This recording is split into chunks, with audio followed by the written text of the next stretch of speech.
Today we will discuss about the data interpretation. Data collection we have discussed, data analysis we have discussed, then we will go for the data interpretation. Sir, good afternoon. Afternoon. Data interpretation is one of the easy sections for the competitive examination. ये आपको competitive examination में भी quantitative aptitude में बहुत ज्यादा आता है. ये कौन सी यूनिट है सर? First unit. कौन सी यूनिट है सर? ये unit first. Okay. It is an expansion of the mathematical skills and the accuracy. Data interpretation is nothing but a drawing conclusion and inferences from a comprehensive data presently numerical in the tabular form by means of illustration, these graphs and pie chart. आपको data दिया हुआ रहेगा, data से आपको conclusion निकालना पड़ेगा, उसी को डाटा इंटरप्रिटेशन कहते हैं. टेबल के फॉर्म में दिया रहेगा, चार्ट के फॉर्म में दिया रहेगा, वो डाटा आपको दिया हुआ रहेगा और आपको कंक्लूजन निकालना होगा, इंटरप्रेट करना होगा, उसी को डाटा इंटरप्रिटेशन करते हैं. Thus, the act of the organizing and interpreting data to get meaningful information is data interpretation. Organise करना, इंटरप्रेट करना, उसको डाटा इंटरप्रिटेशन बोलते हैं. A good grasp of the basic geometric as well as arithmetic formula is must to score high in this section. Familiarity with the graphical representation of the data like the Venn diagram, graphs, pie charts, histograms, polygon, etc. should be taught. है ना, यही सब use किए जाते हैं. Venn diagram बनाया जाता है, ग्राफ्स बनाया जाता है, पाई चार्ट बनाया जाता है, हिस्टोग्राम बनाया जाता है, पॉलीगॉन बनाया जाता है.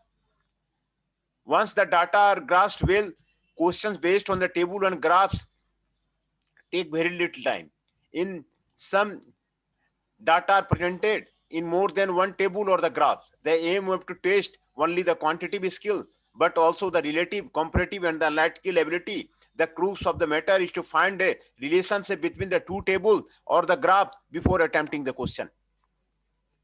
Useful tips है, data interpretation question are based on information given in table and the graphs. These questions test your ability to interpret the information presented and to select the appropriate data for answering a question. Get a general picture of the information before reading the question. Read the given titles carefully and try to understand its nature. Avoid lengthy calculation. Generally, data interpretation question don't require to do extensive calculation and computation. Most questions simply require reading the data correctly and carefully and putting them to use the directly with the common sense. Break down lengthy questions into smaller parts and eliminate impossible choices. Use only the information given and your knowledge of the everyday facts such as the number of hours in a day to answer the question based on tables and the graph. Answer the questions asked and not what you think the question should be. Be careful while dealing with the units. To make reading easier and to avoid errors, observe graphs keeping them straight. Be prepared to apply basic mathematical rules, principle and the formula. Number 10, since one of the major benefits of the graph and table is that they present data in a form that enables you to readily make comparison, use this virtual attribute of the graphs and table to help your answer the question where possible. है ना, tables उसमें रहते हैं.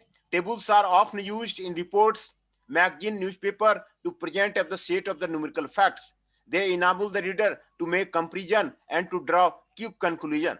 It is one of the easiest, most accurate way of the presenting the data. They require much more closer reading than the graphs of the chart, hence are difficult and time consuming to interpret. One of the main purposes of table is to make complicated information easier to understand. The advantage of the presenting data in a table is that one can see the information at a glance. While answering question based on the tables, carefully read the table title and the column reading. This title of the table gives you a general idea of the type and often the purpose of the information presented. The column heading tell you the specific kind of the information given in that column. Both the table title and the column reading are usually very straightforward.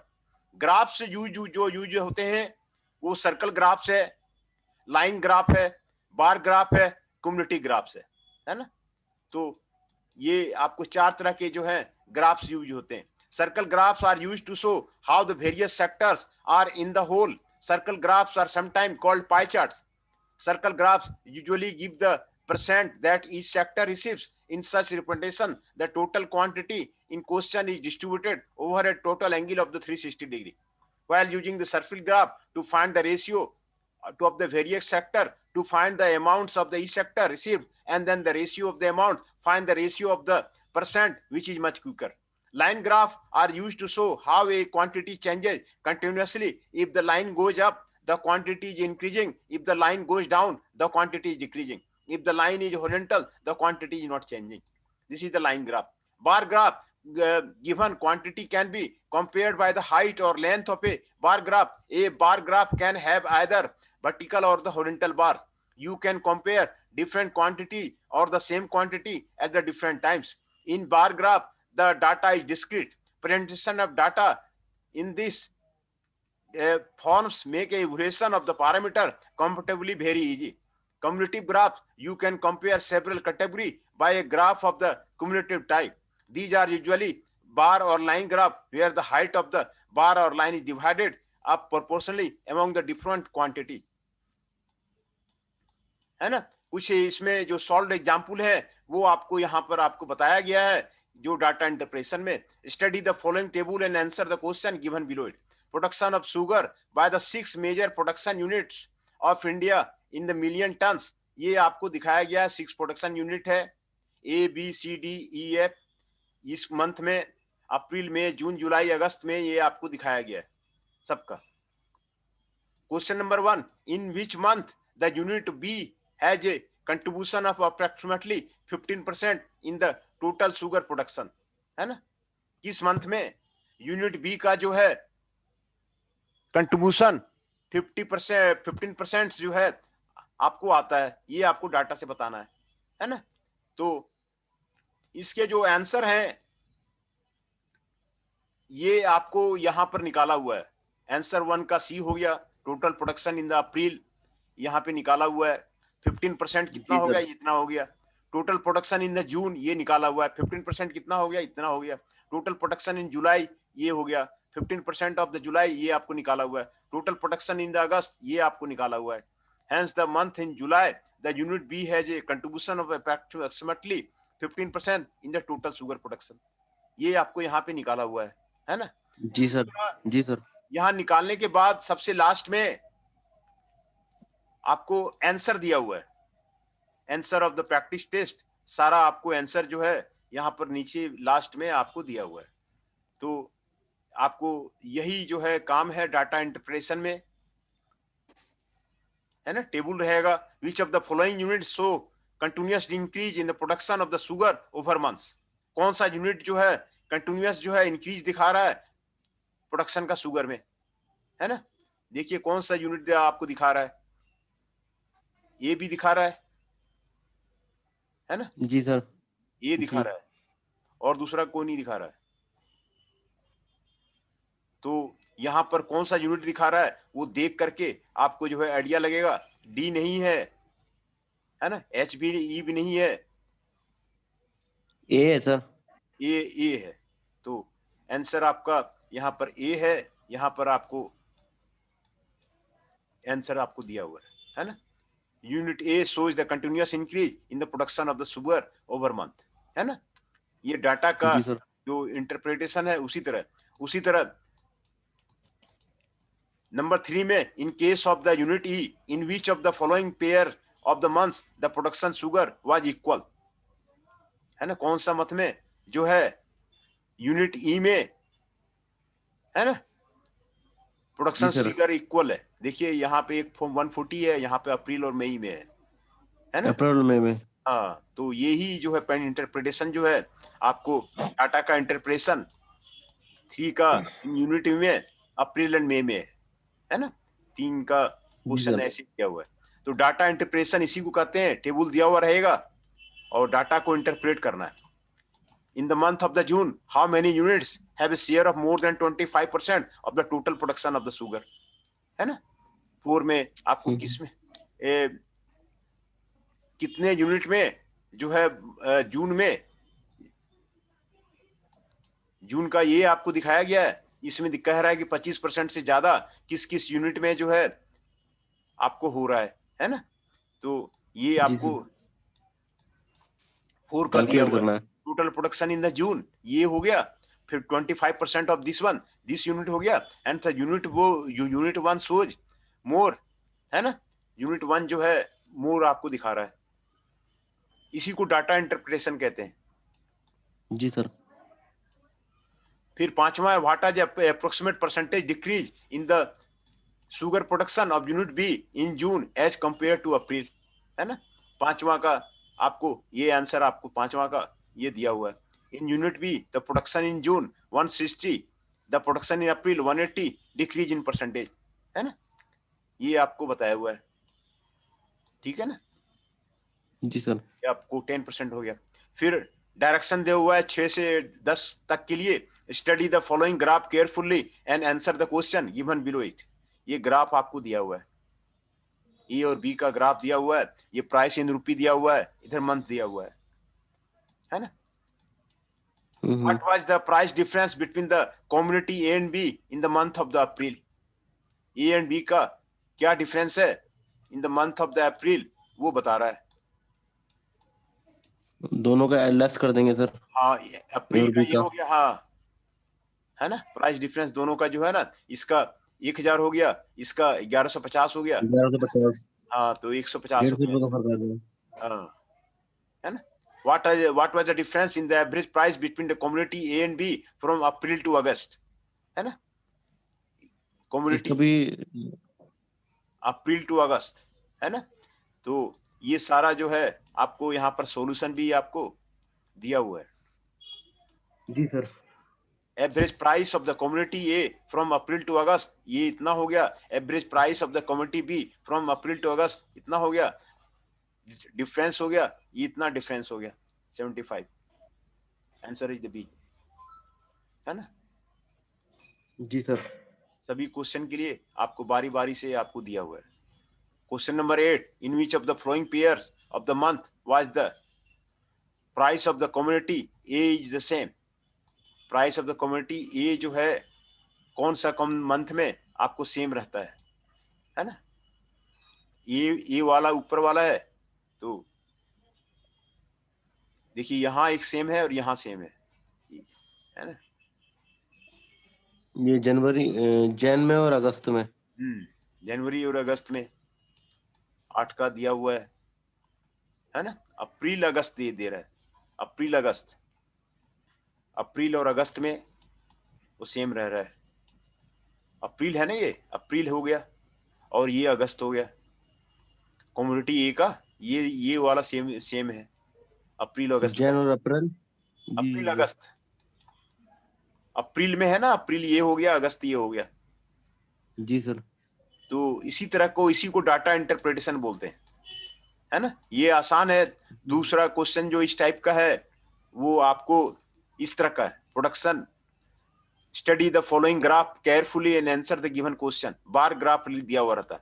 Production of the food grain over the years 100,000 tons, ये आपको 93 में इतना हुआ, 1994 में इतना हुआ, ये 95 में इतना हुआ, 96 में इतना हुआ, 97 में इतना हुआ, 1998 में इतना हुआ, है ना। in the case of the how many years was the production below the average production of the given years, है ना। तो ये इसमें बार चार्ट है, बार चार्ट में 11 का आंसर दिया हुआ है, एवरेज प्रोडक्शन आपको निकाला है, ये आपको 1090 tons production in the 1993, 95 and 97 was below the average. ये आंसर सी हो गया, है ना, 11 का, जी सर। है ना। ये आपको ग्राफ से आपको पता चल जाता है। What was the percentage drop in the production from 1996 to 1997? 1996 से परसेंटेज ड्रॉप कितना हुआ? 96 में 130 हुआ था, 97 में 65 हुआ, तो परसेंटेज ड्रॉप कितना हुआ उसके बारे में आपको बताया जाता है ना। In which year was the production 50% of the total production in 1993 and 1998 together, है ना, ये आपको बताया जाता जी सर। है ना। तो ये एक बार ग्राफ था। दूसरा में आपको दूसरा Direction: study the following graph carefully and answer the question given below. Income and expenditure of a company over the years. 94 में ये इनकम है व्हाइट वाला और क्रॉस वाला एक्सपेंडिचर है. 95 में, 96 में, 97 में, 98 में ये आपको इनकम और एक्सपेंडिचर वो आपको बता रहा है ना. What was the जी, sir. difference in profit between the 95 and the 96? 95 और 96 के बीच में प्रॉफिट का क्या डिफरेंस है ना. तो ये 40-30 है, ये 50-30 है, यहाँ पे 20 है, यहाँ 10 है. 10 माइनस 10 लाख हो जाएगा.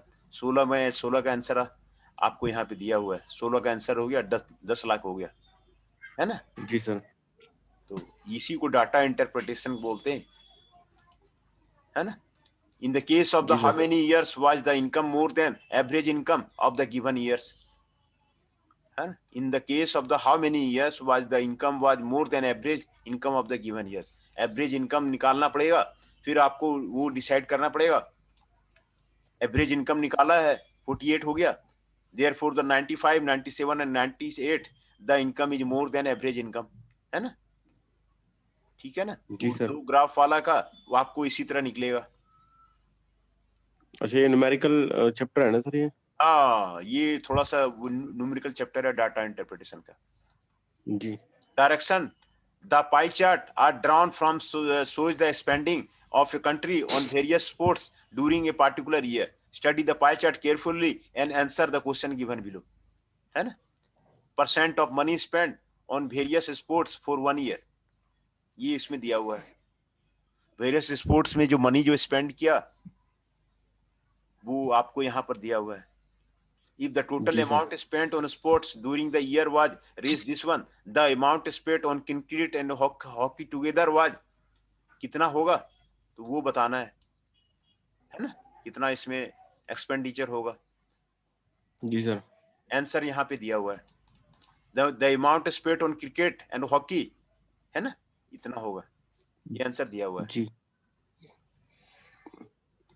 उसी तरह problem: out of the following the country spent the same amount on hockey and tennis, golf and football. किसमें सेम अमाउंट खर्चा किया है वो आपको कंपेरिजन से पता चल जाएगा.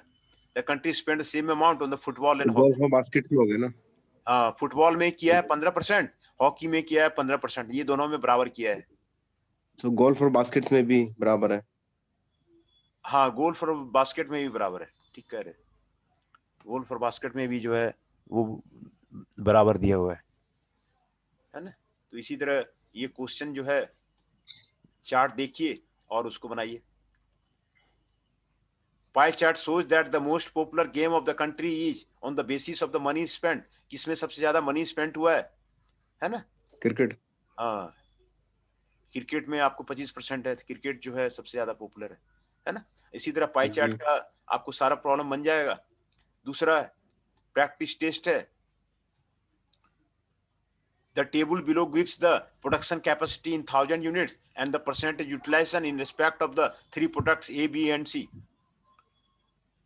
over 5 years for an organization. Study the table carefully and answer the question. ये आपको ईयर दिया हुआ है, ये आपको प्रोडक्ट ABC दिया हुआ है, ये आपको टोटल कैपेसिटी दिया हुआ है ना.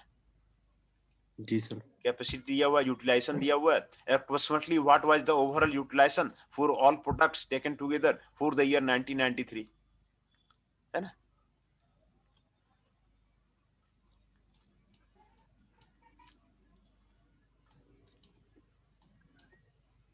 ये आपको प्रैक्टिस टेस्ट दिया हुआ है. जो पहले था यहां तक तो उसने एग्जाम्पल सॉल्व करके बता दिया.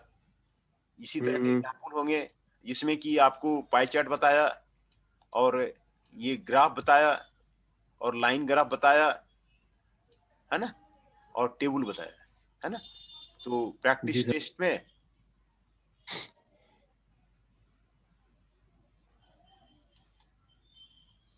ये सारे प्रैक्टिस टेस्ट हैं. प्रैक्टिस टेस्ट का आंसर नीचे वो पूरा दिया हुआ है. 1 का आंसर क्या होगा, ये प्रैक्टिस टेस्ट का आंसर ये आपको दिया हुआ है. 1 का B, 2 का A, 3 का B, 4 का C है ना, 5 का C, 6 का C. तो डाटा इंटरप्रिटेशन जो है इसी को बोलते हैं. आप यहाँ एक चैप्टर कितने सर, एक यूनिट कितने नंबर की आती है वैसे? एक यूनिट कितने नंबर की आती है? एक यूनिट आपको हर एक यूनिट से एक क्वेश्चन देना जरूरी होता है। ओके। हर एक यूनिट से एक क्वेश्चन रहना जरूरी है। जनरली 8 क्वेश्चन रहते हैं, है ना, लॉन्ग टाइप में 8 क्वेश्चन जी रहते हैं। और 2 क्वेश्चन जो है, एक क्वेश्चन कंपलसरी रहता है, उसमें जो है सभी यूनिट के क्वेश्चन रहते हैं, और एक क्वेश्चन किसी और दूसरे यूनिट से रहता है। तो ये तो हमारा 75 मार्क्स का पेपर होगा ना सर? हाँ हाँ हाँ, आपको मैं बता ओके। देता हूँ कि कितने नंबर का है, मैं बता देता हूँ। हाँ, थ्योरी आपका 75 का है और सेशनल 25 मार्क्स का है। तो सेशनल ओके। में एमसीक्यू टेस्ट लिया जाएगा, वो टेस्ट हम जो है ऑनलाइन कर लेंगे। 5 एमसीक्यू टेस्ट उन्होंने लिया था बीटेक के लिए, हाँ जी हाँ जी। है ना। 5 जी सर। 5 एमसीक्यू टेस्ट जो है वो बीटेक के लिए उन्होंने लिया हुआ है। तो 5 एमसीक्यू टेस्ट जो है मैं ले लूंगा, है ना। एमसीक्यू हम्म। क्वेश्चन वो दे दूंगा। 5 जो है टेस्ट लेना जरूरी है वाईएमसीए का। ओके। और उसका कह जी रहा है सर। कि उसका रिकॉर्ड रखना जरूरी है। वाईएमसीए रिकॉर्ड मांग रही ओके। है ना। तो जी सर। सबका रिकॉर्ड मांगती है, तो उसका जो है, तो मैं एमसीक्यू क्वेश्चंस भी जो है ना वो आपको जी। भेज दूंगा। एमसीक्यू क्वेश्चंस भी भेज दूंगा, और फिर जो है आपको उसमें फिर आपको कोई दिक्कत नहीं होगी। जी सर। क्वालिटी मैनेजमेंट का तो ऑब्जेक्टिव क्वेश्चन मेरा ऑलरेडी जो है उसमें बुक आता है, इसलिए कोई दिक्कत नहीं है। और फिर रिसर्च मेथोडोलॉजी में भी कोई दिक्कत नहीं है, आपको एमसीक्यू क्वेश्चन में दे दूंगा, और उसी क्वेश्चन जी से सर। जो है वो फिर आएगा, है ना। ठीक है सर। हाँ, जी सर। उसमें कोई दिक्कत नहीं है।